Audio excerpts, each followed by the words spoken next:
Hello everyone, this is Josh Vision, and I'm here to give you yet another The Last Kingdom Season 2 reviews, and much like the previous video, it's going to be like a double episode, so I'm going to do episodes 3 and 4. So basically what happened, in both these episodes is the fact that Uhtred has been sold into slavery along with Helwig, his friend, basically under the whole supervision of Guthred.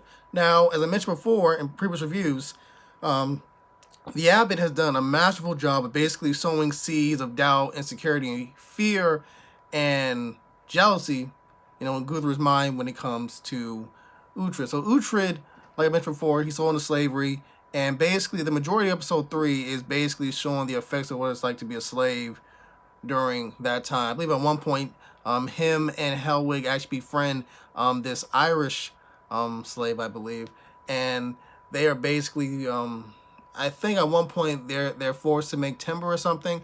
They're over in Iceland, I believe, so in the Icelandic region. I believe at one point Uhtred and his two friends try to leave. They try to escape, but it fails miserably. And literally, they're having I think the slave leader, he has Helwig actually getting, what's that word? But he's kind of tied to the front of the ship. So that was extremely painful. He's also like drowning essentially. And this is obviously infuriating Uhtred and making him like break down and cry. Also in this episode, we have young Ragnar and some of the members of Wessex, which Alfred, gave to him in order to find Uhtred. They go all the way to Ethelwich, which is the domain, or I believe Ethelwich. Yes, it's Ethelwich or Cumberland, one or the other. Wherever the hell Guthred was at, they go there and they confront Guthred and the Abbot about, where's Uhtred? And if you don't know where he's at, can you give us an indication of where he possibly could be? So the Abbot's like, listen, it's too late, and Guthred is scared crapless. All his alliances are basically done with. Siegfried and his brother don't want anything to do with him. Uhtred's uncle, like, since he didn't get what he wanted, and that was basically Uhtred's head on a dinner plate for him, he's like, screw this. I wanted his head. You didn't get what I wanted. F you. So, as you've seen, Guthred's very cowardly to begin with, and he's very nervous at what his rash decisions and the consequences of that. Eventually, young Ragnar and company are able to find Uhtred, because I think at one point he was basically being sold to Kiartan and Sweyn, but Ragnar is there. Like I mentioned, for Ragnar comes there, they get there right in time to save him. So after that's done, we should talk about Gisela, or Gisela, whatever, Guthred's sister. So she was supposed to get married to Uhtred's uncle, but like I mentioned before, he doesn't want anything to do with that. So Abbot's trying to rush the whole marriage prospect because he doesn't want Uhtred to get there and prevent the marriage. And he's also probably afraid of what Uhtred will do to him once he sees him. But besides that, it seems like she's a nun at this point, basically. And before the marriage can go underway, Uhtred and company do actually get there just in time. And speaking of his friend that just came to mind just now, Helwig is actually dead. He died during the whole enslavement, basically. But the Irish guy whom Uhtred met, he's a part of the group now. So, Uhtred stops the wedding, and he personally kills the Abbot, which was a very satisfying death, in terms of series, for me, because that dude was an a-hole.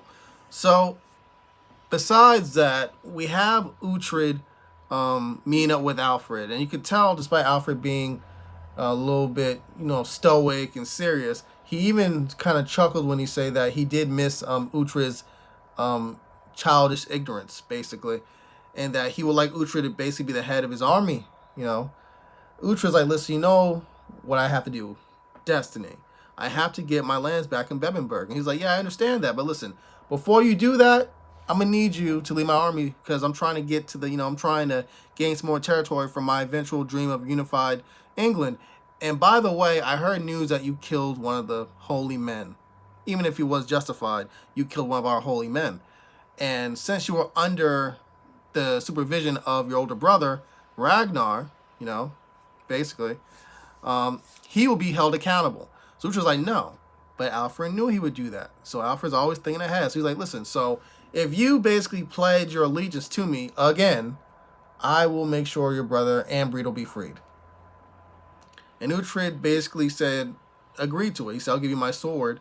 And he bowed down to Alfred, which, knowing Uhtred, if y'all have seen any of these episodes, he hates doing that. Alfred, once again, outsmarts Uhtred.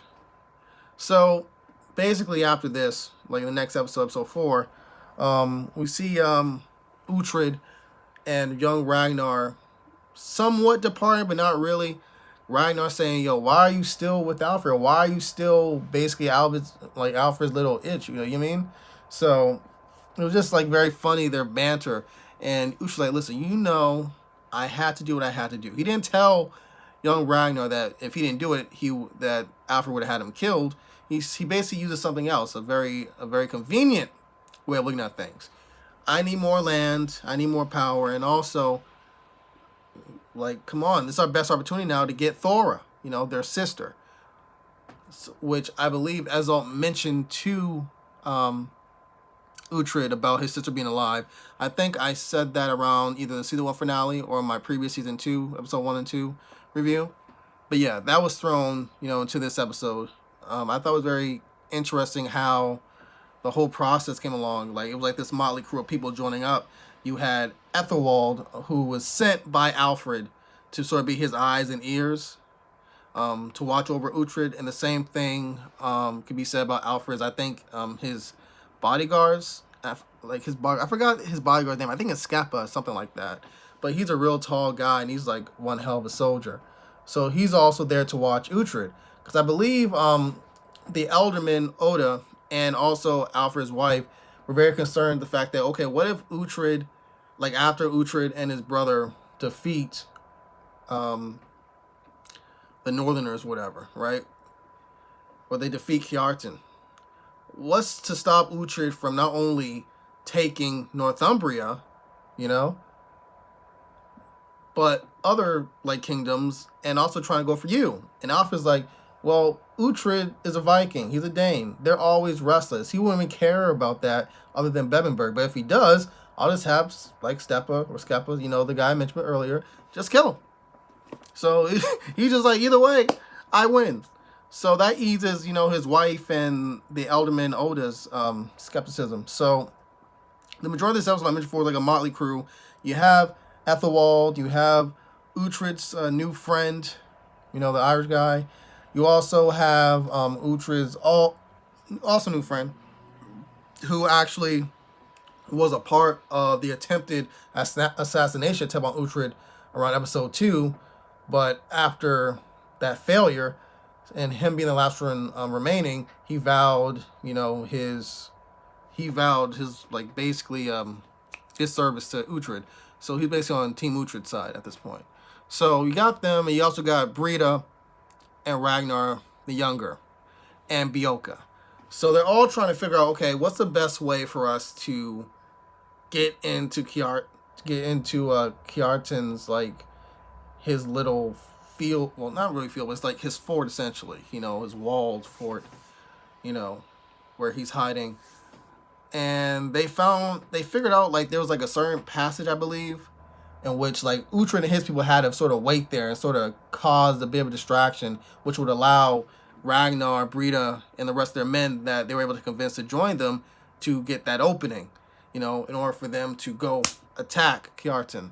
So you have this really interesting battle that happens. You have Ragnar and his people getting the shield wall, just ramming the doors. You also have Uhtred, Ethelwald, Hilda, Beocca, Scappa, and the Irish guy. They all basically, they're all infiltrating, basically Kiartan's walls, and they're killing off as many people they can just to open the door, for Ragnar the Younger, and his men to enter. Another thing that should be mentioned, the fact that, remember, Ragnar the Younger did say that he wants to kill Kiartan on his own because of the fact that Kiartan was responsible for his father's death, as well as his mother and his grandfather. So while this is going on, Thora, Ragnar, and Uhtred's sister. She basically has the hounds, her hounds, who've been basically with her, like God, years at this point that she's been in captivity. She basically has the hounds basically eat up Swain, so he gets a much justified death. So while this is happening, we have this epic fight with Ragnar the Younger and Kjartan, and Ragnar wins, and it's such a visual, like wonder. Like you just watch, you're like, oh God, is Ragnar gonna lose? No, is Kjartan gonna lose? Like it was like such a back and forth, but eventually Ragnar gets the upper hand. Then even after he kills Kjartan, he keeps on stabbing and just mutilating the corpse to the point that even the Vikings were like, okay, I think he's dead. I think he should calm down. And Uhtred has to pull him off. Another that should be noted also the fact that, when it comes to Viking warriors, that for them to enter Valhalla, I believe they have to die with a weapon in hand or something like that. But Ragnar the Younger did not give Kjartan that honor. So after that, Ragnar, Brida, Uhtred, and all the rest of the soldiers, they see Thora. And Ragnar and Brida and Uhtred, they're all like awe shocked, like just looking at her. So she's rightfully pissed, saying that they basically abandoned her, but they once again said to her, hey, we had no idea you were alive for all these years. So she was really tempted to have her hounds like basically devour them until Beocca is able to stop her, saying, listen, I'm going to get in the way of them. I'm going to protect them, and you don't want to do this. They've done so much just to get to this point to try to save you. So Thora stops, like she's mystified by Beocca. In a way, it seems like Beocca is also mystified by Thora. So she just lets out a loud scream of frustration and goes back into, the house, basically, or whatever, the room. So later on that night, we have Beocca talking about how Uhtred, like saying how good of a man Uhtred is, and I believe Thor brings up the fact that Uhtred saved her as a kid from Sweyn when they were around 11 years old, and basically how selfless he is. So it's like they bond over their love for Uhtred, and then it seemed like they also have their own attraction towards each other. So after that, we also had a very interesting scene between Ragnar the Younger and Uhtred, in which Ragnar's like, listen, man, what are you going to do? Are you still going for Bebbanburg, or are you still Alfred's puppet? And Uhtred's like, listen, dude, I need time to rest after all this fighting and slavery stuff I've been going through the last few months or years. I need to get back to my woman over in Wessex. I'm married now. And then once I get a little bit of relaxation time in some years, then, our goal, my goal of pursuing Bebbanburg, they will pursue that. So the brothers hug, they do their little thing. Brida seems to be back on good terms fully with Uhtred, and that's basically how the episode ends. Another thing that should be noted is the fact that it seems as though Ethelwald has gotten smarter. He was able to pinpoint which tent was actually one of the Swigfried brothers tents were actually, like the leader tent was. And that was one hell of a fight between Uhtred and Siegfried. Like, it could have gone either way. And in my opinion, Uhtred got kind of lucky because he was able to get that axe at the right time to cut off Siegfried's brother's hand. And Siegfried basically was like, listen, I'll do everything you want. I'll do anything you want as long as you spare my brother's life. So by Uhtred negotiating with Siegfried, and Siegfried having one of his ships go away permanently, Uhtred took the hand that he cut off, gave it to Guthred, as basically saying, listen, I basically just made one of your potential enemies, okay? I know you're a punk. I know you're not about that life, and I'm still pissed at you for selling me to slavery to begin with. So you owe me this to give me your men as I proceed towards, Kjartan, basically. At this point in the episode, before the whole Ragnar and Kjartan fight. So yeah, that's really about it. And the fact that Ethelwald made a good point about the fact that Alfred is using Uhtred as his own tool. Even though Uhtred wants to make it seem or delude himself into thinking that he's doing things of his own accord, Alfred is using him. It's obvious. Uhtred is Alfred's sword. And Alfred's like, and I think which was like, how do you know? And Alfred was like, because it's obvious, and I'm looking at this as a king. Because as a king, you have so many pawns you can move. You know, it's kind of like an ends justify the means kind of way, like chess. You know, and I think that's one thing that Alfred was actually teaching Ethelwald for the past couple episodes. Even in season 1, I believe, the whole game of chess, I believe. But yeah, that's all I got. I give this episode, these 2 episodes, a 9.5 out of 10. I really enjoyed it, especially the last one. I think the last was probably so far the best episode of season 2 so far. Write your comments down below as always, especially if I missed something important. And adios.